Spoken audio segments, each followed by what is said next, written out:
तो ये क्वेश्चन लेते हैं, इसमें कहा गया है पार्ट ए। तो इसमें कहा गया है कि describe the following significance of sustainable development.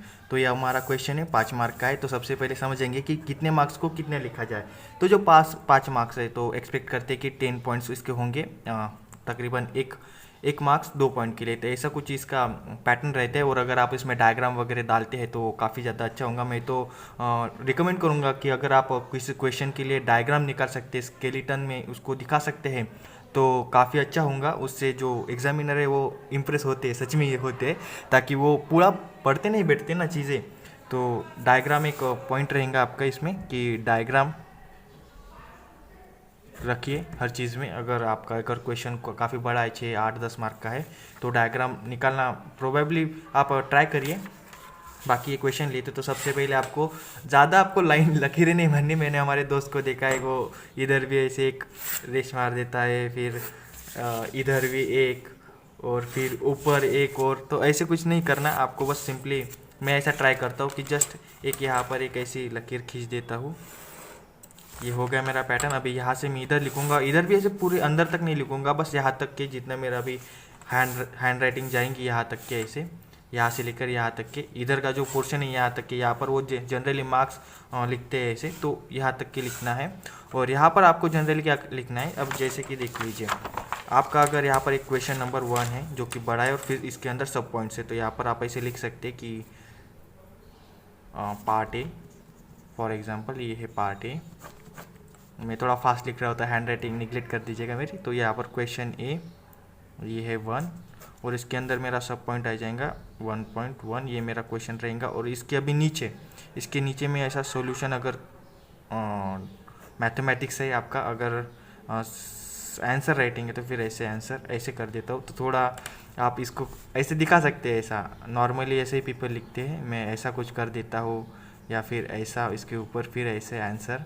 तो आप ऐसे ट्रिक अपना सकते हैं अगर आपका टाइम है आपके पास थोड़ा। तो फिर अभी देखेंगे यहाँ पर कि इसको कैसे लिखा जाए। अभी अगर देखिए ये है सस्टेनेबल डेवलपमेंट, तो सबसे पहले थोड़ा इंट्रोडक्शन लिखिए। यहाँ पर जो लाइन है आपकी, यहाँ पर थोड़ा इंट्रोडक्शन पार्ट लिखिए, इंट्रोडक्शन सस्टेनेबल डेवलपमेंट की 2 3 ही लिखे लाइन, ताकि थोड़ा आपका जो नीचे आप जो भी लिखने वाले हो, आप जो भी पॉइंट डिस्कस करने वाले हो, जो भी चीज़ें आप इसमें लिखने वाले हो, वो यहाँ पर थोड़ा सस्टेनेबल डेवलपमेंट की एक आध डेफिनेशन या फिर उसका महत्व क्या है, ऐसा इंपॉर्टेंस वहाँ पर थोड़ा लिख लीजिए। और फिर इसके नीचे आप लिख सकते हैं ऐसा पॉइंट वाइज कि हाँ सस्टेनेबल डेवलपमेंट का पॉइंट नंबर 1। तो अब मैं क्या करता हूँ, जनरली देखिए यहाँ पर ये जो पॉइंट है ये है मेरा क्वेश्चन नंबर 1 का 1.1। तो मैं भी इसको लिखते समय ऐसे ही लिखूंगा 1.1, ये मेरा क्वेश्चन है, तो उसका आंसर भी ऐसे लिखूंगा। सबसे पहले अगर यहाँ पर मैं पॉइंट्स लिखता हूँ तो इंपॉर्टेंट पॉइंट्स, ऐसे इंपॉर्टेंट पॉइंट्स, तो मैं यहाँ पर 1 लिखूंगा, इसका एक पॉइंट लिख दूंगा यहाँ पर।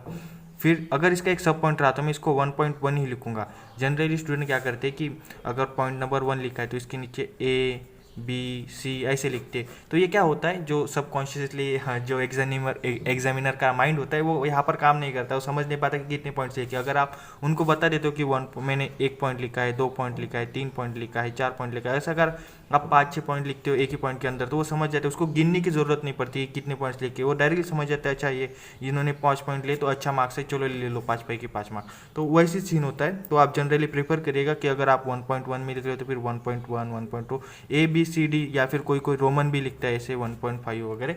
तो ऐसा जनरली आप ये करिए, क्या करते हैं उसको कि निगलेक्ट करिए चीज़ों को, 1.2 1 पॉइंट ऐसे लिख सकते हैं सब पॉइंट्स को। और बाकी जो चीज़ें हैं कि 1.1 ये तो हो गया। और मैं ऐसे लिखता हूँ जनरली कि पॉइंट वाइज जो है पॉइंट, ऐसे पॉइंट वगैरह नहीं देता, हैशटैग भी नहीं देता। काफ़ी मैंने स्टूडेंट मेरे दोस्त देखे वो भी ऐसा करते हैं, लेकिन ये जो चीज़ है ये अलाउ नहीं है, ऐसा नहीं कर सकते, लेकिन अच्छा भी नहीं लगता ये पॉइंट। तो मैं सिंपली यहाँ पर ऐसा लिख लेता हूँ कि अगर मैंने कुछ लिखा है, जैसे कि अभी मेरा नाम लिख लेता हूँ यश भीतकर, ये कुछ मायना है, तो मैं ऐसा इसको एक ऐसा कर देता हूँ।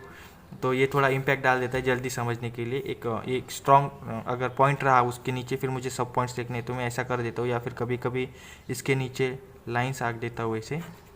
और आपको जनरली जो पेंसिल्स और इसका यूज़ है थोड़ा कम ही करे तो अच्छा है, ताकि आपका टाइम भी बच सके। जनरली जो स्टूडेंट है, अगर ये मेरा क्वेश्चन का आंसर है, अगर ये 4.5 मेरा किलो न्यूटन आंसर आ गया तो फिर इसको जो डब्बा करना पड़ता है, सभी कहते हैं कि डब्बा करिए आप, लेकिन जनरली प्रेफर करिए आप पेन से ही इसको जल्दी से जल्दी फ्री हैंडली जो बॉक्स है वो कर लीजिए, ताकि टाइम भी बच जाएगा और आपका वो जो क्वेश्चन है उससे उसका ज़्यादा इंपॉर्टेंस रहेगा ना कि वो डब्बा अगर आपने पेंसिल से निकाला या फिर पेन से, इतना कुछ महत्व नहीं है उसको। और फिर बस यही है 2-4 चीज़ें जनरली। अगर अभी मैं आपको समझा देता हूँ थोड़ा सा एक अच्छे से। यहाँ पर मैंने एक ऐसे, यहाँ पर मैं क्वेश्चन नंबर 1 ऐसे, ओके। और फिर इसका मुझे आंसर लिखना है तो मैं यहाँ पर सिंपली एक ऐसा लिख दूंगा आंसर यहाँ पर ऐसे। और फिर यहाँ पर इंट्रोडक्शन थोड़ा सा, आपको इंट्रोडक्शन नहीं लिखना, मतलब यहाँ पर इंट्रोडक्शन जो भी है आपका ऐसा थोड़ा थोड़ा लिख लीजिए ऐसा।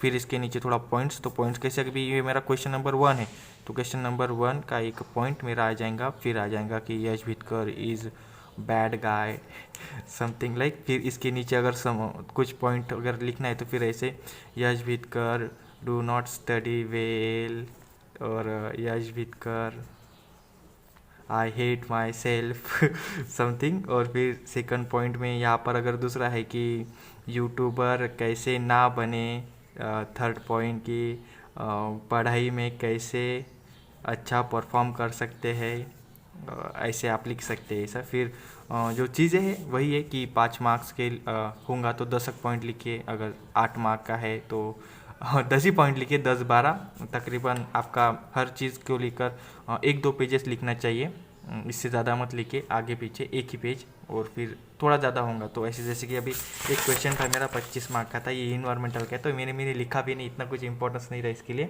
और थोड़ा जो चीज़ें हैं क्या चीज़ें हैं समझदारी को लेकर, कि आपको जो क्वेश्चन है उसको अच्छे से अटेम्प्ट करना है, पेपर को जो आपको आता है वही क्वेश्चन करिए, क्योंकि कैसा है कि आपका जो पहला क्वेश्चन है वही आपका मेन इम्पैक्ट डालेगा एग्जामिनर के ऊपर।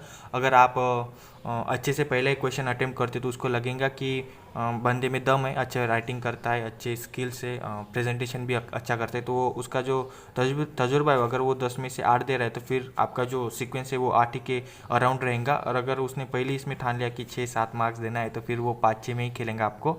तो ये समझिए, ये काफ़ी इंपॉर्टेंट चीज़ है। और फिर डीवीडी के बारे में डिस्कस करेंगे।